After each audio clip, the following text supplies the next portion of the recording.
बिस्मिल्लाहिर्रहमानिर्रहीम। अस्सलामुअलैकुम। I hope you are all well. जी प्यारे बच्चों, यकीनन आप अपनी तालीम में बेहतर से बेहतर होने के साथ साथ ख़ुद को मज़ीद बेहतरीन बनाने में कोशिश होंगे। आज हम डिस्कस करने जा रहे हैं एग्रीकल्चर। जैसा कि मैंने अपनी पिछली वीडियो में आपके साथ डिस्कस किया करैक्टरिस्टिक ऑफ एंशिएंट चाइनीज़ के बारे में, यानी कि कदीम चाइना की खसूसियात के बारे में, डेली लाइफ के बारे में और इकोनॉमी के बारे में। आज हम इस वीडियो में डिस्कस करने जा रहे हैं एग्रीकल्चर यानी कि ज़राअत के बारे में। The majority of the people in ancient China were farmers. जो ज़्यादातर मेजॉरिटी थी, ज़्यादातर किसान कदीम चीन में लोग किसान थे। The typical farmer live in a small village of around 100 families, जो तकरीबन 100 ख़ानदानों के एक छोटे से गांव में रहते थे, यानी कि 100 ख़ानदान एक छोटे से गांव में रहते। They worked on small family farms, और ये जो छोटे फैमिली थे, इनके वो जो फैमिली के मेंबर्स तक भी खेतों में काम करते। Although अगरचा they had plows, यानी कि वो लोग हल चलाते, and sometime used animal like oxen, वो खेतों में हल चलाते थे और अक्सर का हल चलाने के लिए वो जानवर यानी कि बैलों का भी इस्तेमाल करते थे। टू द वर्क, खेतों में काम करने के लिए वो बैलों का इस्तेमाल करते। मोस्ट ऑफ द वर्क, ज़्यादातर वो जो अपना काम है वॉज डन बाय हैंड, हाथ से ही करते थे।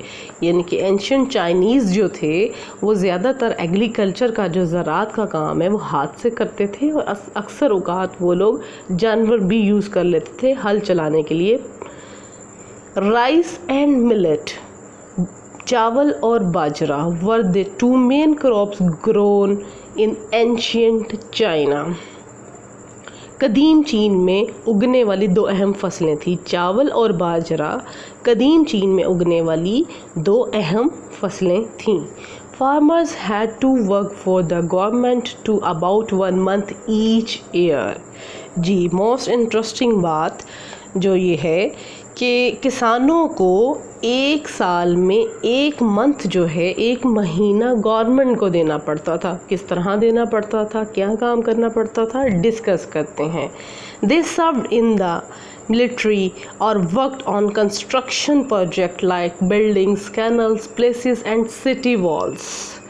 जी, इन्होंने फ़ौज में काम किया। किन्होंने? किसान ने। जो किसान एक साल में 1 महीना गवर्नमेंट को देते थे, वो फ़ौज में काम करते थे किसान।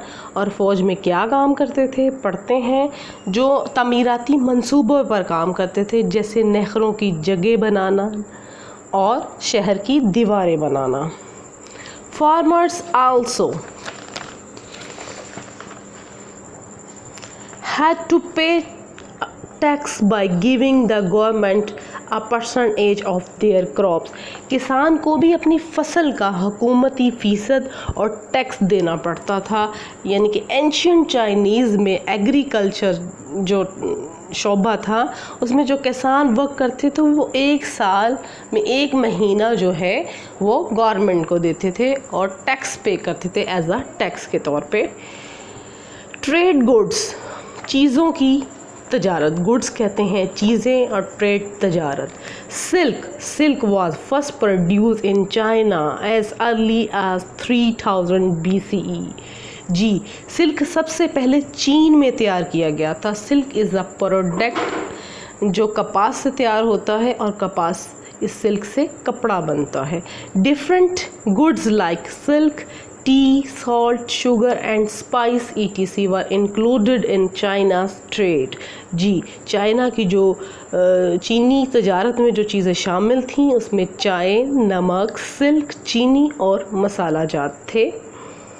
जी, next, religion of ancient Chinese, चीनियों का, कदीम चीन का मज़हब। कन्फ्यूशनिज़म्स,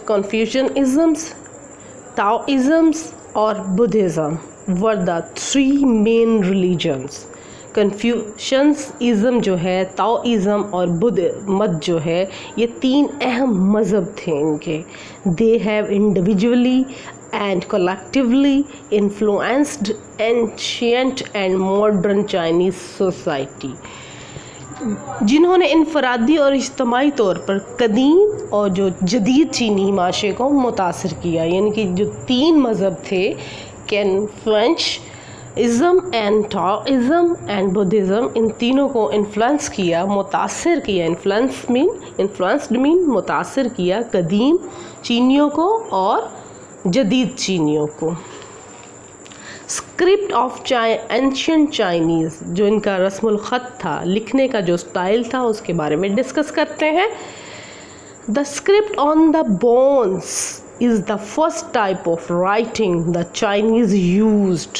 जी, हड्डियों पर लिखा हुआ रस्मुल ख़त, इनकी जो तहरीर लिखी होती थी, पहली किस्म की तहरीर चीनियों ने इस्तेमाल की थी, जो हड्डियों पर लिखी गई थी। The script is pictographic, means picture are used to represent concept and words। जी, ये एक तस्वीरी मायने यानी कि तस्वीर पर तस्वुराती अल्फाज की नुमाइंदगी के लिए इस्तेमाल होती थी, जिसे पिक्टोग्राफिक कहा जाता था। Ancient Chinese writing and oracle bones is called Jiaguan Daizhuan is the name of the script on bronze. It may be the same as the Jiaguan। जी, ऑरिकल की हड्डियों पर चीनी तहरीर को जियागोवेन यानी कि डज हवान कहा जाता है। जियागोवेन डज हवान कहा जाता है, जो ऑरिकल की हड्डियों पर जो तहरीर लिखी जाती है। और कांसी पर लिखी गई रस्मुल ख़त यानी कि किसी कांसी पर लिखी गई रस्मुल ख़त को भी जियागोवेन जैसा ही कहा जाता है, बोला जाता है। जैसा कि आप ये देख सकते हैं, स्क्रिप्ट ऑफ एंशिएंट चाइनीज़ जो बोन्स पर लिखा जाता था और जिसका नाम था जियागोवेन, या इसको डज हवान भी कहते थे।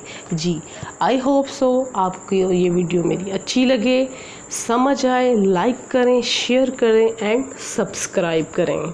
अल्लाह हाफिज़।